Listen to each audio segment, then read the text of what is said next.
Nella località di Brusadure, nella parte settentrionale del territorio comunale di Bovolenta, verso Brugine, si documentava per la prima volta, nel 1239, il monastero di Santa Maria del Tresone, appartenuto ai benedettini bianchi, detti Albi, istituiti a Padova dal beato Giordano Forzatè.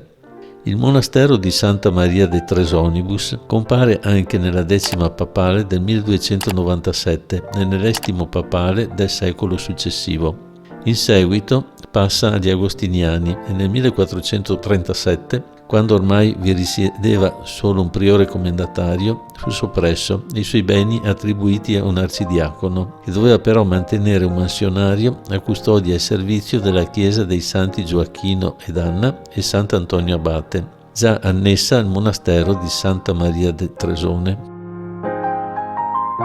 Nel 1930 la chiesetta divenne sede di curazia autonoma, ma nel 1936, con l'aumentata popolazione, fu inaugurata la nuova chiesa e dal 1953 la vecchia chiesa divenne cappella dell'asilo infantile fino agli anni 70 del secolo scorso.